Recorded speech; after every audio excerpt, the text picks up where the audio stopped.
Many of us are familiar with images of black people, which are violent images or images of enslavement or some other negative imagery.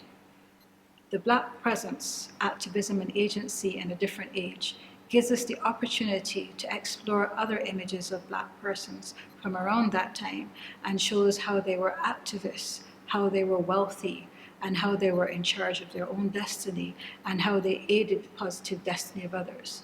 Join us as we explore this exhibition with Father Charles Currid Reynolds, and we talk about some of these images and how they affect how we view ourselves and our history.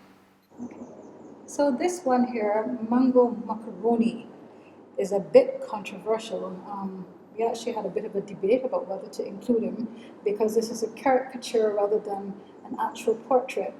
But I think in the end we all concluded that nobody caricatures you unless you're somebody worth being a caricature. So tell us a little bit about our Mungo Macaroni. Well, although it doesn't carry the name of the subject, we know that this is Julius Soubise, and Julius Soubise was born on St Kitts, and he then went to live in London. This is in the late 18th century, where he entered into an aristocratic household, and there he received an elite education, both in terms of fencing. He went to one of the finest fencing masters, Italian fencing master. He learnt to ride and became a very accomplished horseman. He learnt composition, all the gentlemanly arts. And this is how he is being portrayed here, and this is where we get the word macaroni from. A macaroni during the 1770s were those young gentlemen who had received this elite form of education that had probably involved going on the grand tour of Italy, where they would have eaten pasta or macaroni. So they were called the macaroni just because they had this very, for the English, very refined form of palate. So they would like to eat macaroni. And the name Mungo comes from a character in an opera that was written in 1769 by Bickerstaff called The Padlock. And one of the main characters in The Padlock is a West Indian servant who is called Mungo. And there's all sorts of tensions within the household between an uncle and his niece and the suitor for the niece. And you watch the humour of this opera through the character Mungo. So it's quite a sympathetic drawing of this character within the opera.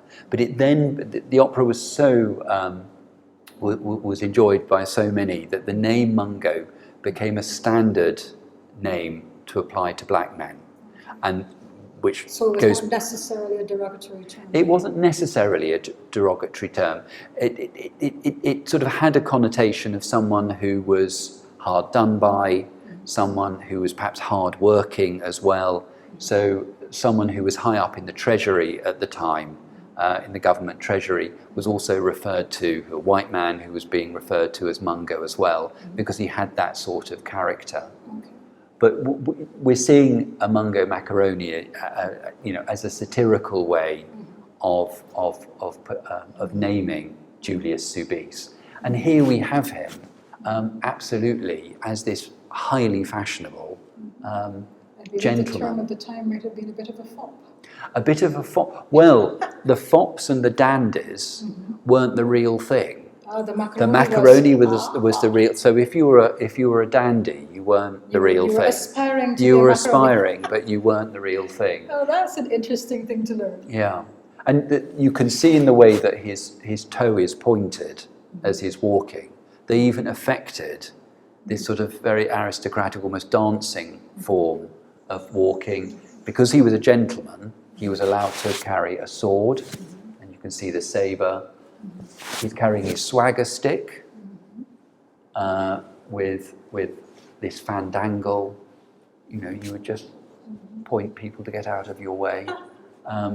But he was a great character in later Georgian London society, and a great friend of Ignatius Sancho, who we also have a portrait of in the exhibition.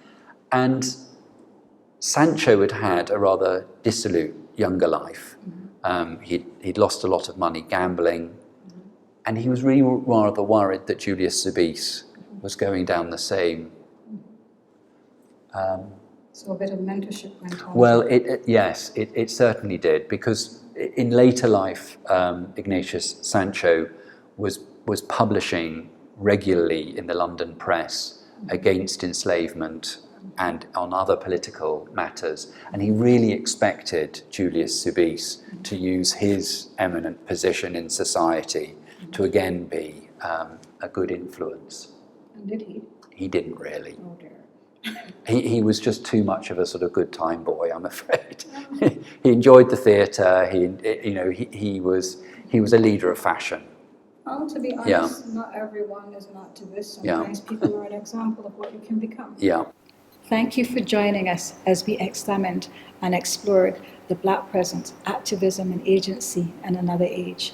If you want to see more of these pictures, learn more about these people, or see some of the other things we have up on our walls in this exhibition, come join us at the Barbados Museum and Historical Society. We look forward to meeting you.